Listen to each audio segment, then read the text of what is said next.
Ha ha ha. Hello my darling dykes. My name is Betty Deville, the biggest lesbian in the universe, and today I am going to The Last House in the Left. Now The Last House in the Left was the first film project made by horror director Wes Craven, creator of such swell horror films like The Hills Have Eyes, Nightmare on Elm Street, the Scream series, just to name a few films. Ha ha ha. The Last House in the Left ironically happens to be D.W. Forever's least favorite of Wes Craven's films, in account that it was the opposite of what he expected and felt like he was ripped off the first time he seen it.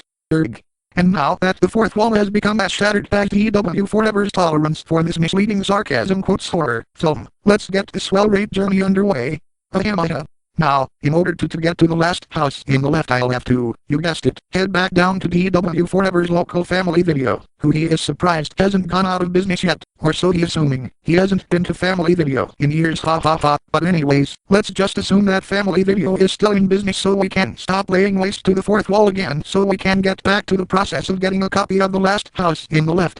Anyways, when I get to Family Video for the first time in a D.W. Forever Betty Deville Goes to Video, there will be a massive mastodonic long line of the following people: hot middle-aged MILFs and their happy-go-lucky attitudes, white trash female teens, with their tank tops and cut short blue jeans, valley girls with their cell phones, cosmetics and anything pink and fluffy, big black baby mamas yelling at their little tax funds of shitcoins waiting for child support from their baby daddies, Mexicans ready to flood the establishment with job applications, self-rating Indo-Indians here to rent various American comedy films to convince themselves and everybody that America is their favorite country in the world. More white trash, more MILFs, more Mexicans, more valley girls, even more Mexicans, more black baby mamas, even more Mexicans, a shit ton more white trash, more of those self-rating dry-hard Indians looking for the nearest Burger King, more reasons to kill myself, Mexicans waiting for the next strike, and more white trash than you could shake a stick at.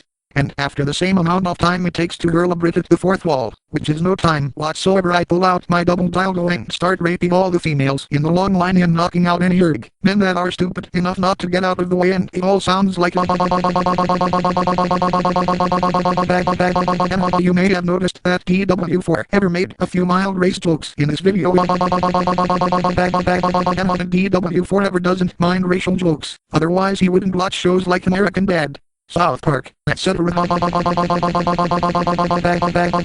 It's just big slur names like the N-word, the K-word, and a handful of names for Mexicans that bother him. He doesn't even like it when his aunt and uncle in Parma drop the N-bomb on a regular basis. But for some reason he doesn't mind hearing them said in Spook-Onia videos. But to reiterate, D.W. Forever doesn't mind a racist joke here and there. Otherwise he'd probably stop watching Spook-Onia videos, which is not the case. And like the great Kate Monster from IMHO once said, everyone's a little bit racist. Well, enough scratching another layer off the fourth wall, it's time to taste my love juices. Bag, that was swell. After that, the female employee of who I had my swell way within D.W. Forever's past videos will come out and give me a DVD copy of the film that I came here to get. And after that I will take the disc home and jump into the film like jump bag. That was swell. I will then be transported into the film, and I will see none other than the two heroines, Mary Collingwood and her sexy friend Phyllis Stone. And as they are about to head into the van, I will hop inside and say, hello, I am Betty Deville, and I was wondering if one of you lovely ladies could relieve my sexual frustration by stimulating my giant hole. Both Mary and Phyllis will get disgusted looks and call me a sick fuck and tell me to get the fuck out of their van before they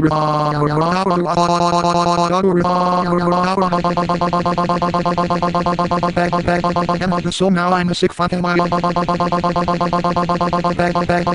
Well, here's the true definition, bitches. This may be a rape revenge flick, but there's gonna be a lot more rape than revenge when I'm done with you. Using your peace symbol necklace as an orgasm bead. Now to release the kraken like bag. That was swell. After such a swell rape session, both lovely ladies will be turned into proper club chomping lesos. We will then skip merrily like dainty butterflies into the woods, where we can find any potential long pointy objects to use as dildos in our up and coming coming mega muff clip orgy. After we have found various objects to use and said orgy, we shall make our merry way back to the house, and just then those criminal rapists Scrooge, Sadie, Weasel and Junior will come come and say what the fucking dildo. You were supposed to come come to our apartment so we could capture you and take you to the woods, kill your friend and rape you. I will then walk up to that man Scrooge and say alright but fucker, for making a smoldering mess out of the fourth wall, and interrupting our up and coming coming swell sexy time. I am going to teach you thugs the error of your ways. And Weasel will laugh like oh please new bitch, like you actually stand a chance. And Sadie will reply wicked bitch, there are 4 of us and only 1 of you, do the fucking math. And I will just laugh like you foolish cunts. If you think I would actually go into a rape revenge flick without a backup plan, then you have another thing coming coming. And so I blow my rape whistle, and just then other members of the baby bunch, including Olga G. String Patty, Lisa Simpson and her sexy teacher and second mom Elizabeth Hoover, Lynette the Vagina Clown and her sex doll Molly, Jazz Mitchell, Rainbow Dash, Dyke the Clown, the Wendy's logo, Gary Morgendorfer, Drawn the Pussy Pirate Spawn, Princess Bubblegum I mean Bubblegum, and our latest recruit Kasumi the Camel Toe Tendo, the lesbian sister of the baby bunch's first ever bisexual member Akane Tender Toes Tendo. And without any further introductions, me and my clipped comrades will beat the 3 male perpetrators to a bloody pulp like bag. That loss well, and then we will turn our attention to Sadie, who was watching in horror this entire time, and she will get scared and try to run away, but our newest beaver buddies Mary and Phyllis will pin her to the ground, and me and my fellow beaver barons will begin the vaginal innocence stealing ritual, like fire in the hole.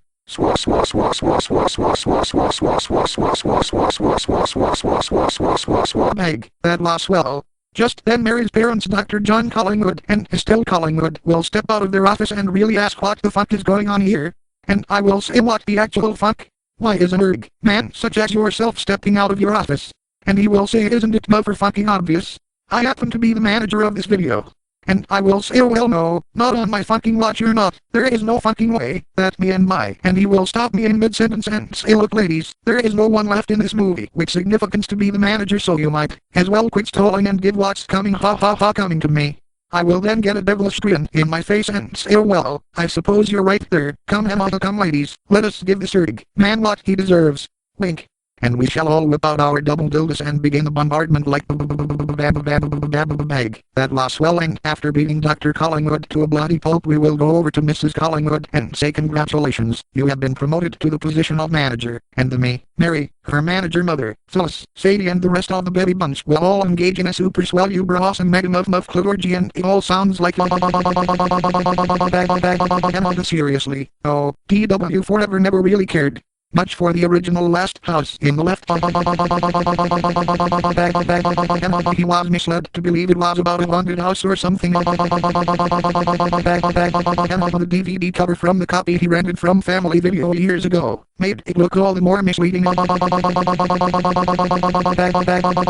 that piece of shit tagline, it's only a movie. The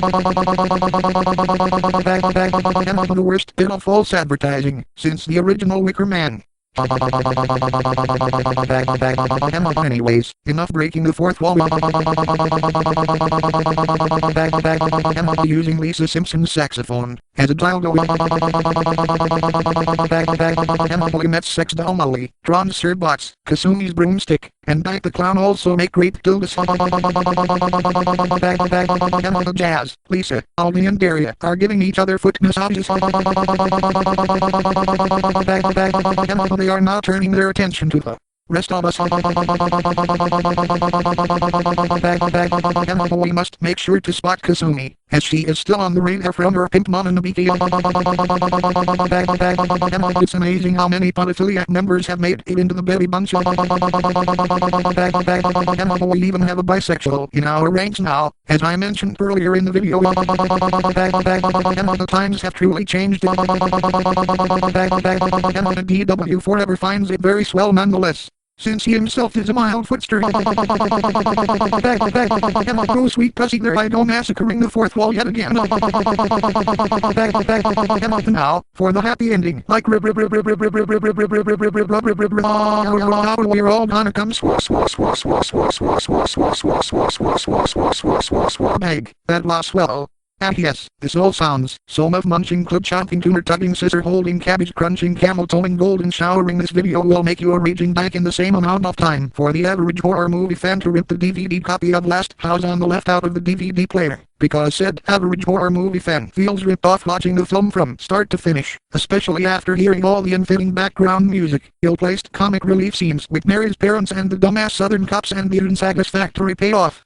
Near the end of the film, I instantaneously made a muff swell in the giant hole. I think I'll go to the Last House in the Left and show people who watch this piece of shit excuse for a Wes Craven film what the true meaning of rape revenge is right now. Later all you swell sexy dykes. Peace out y'all.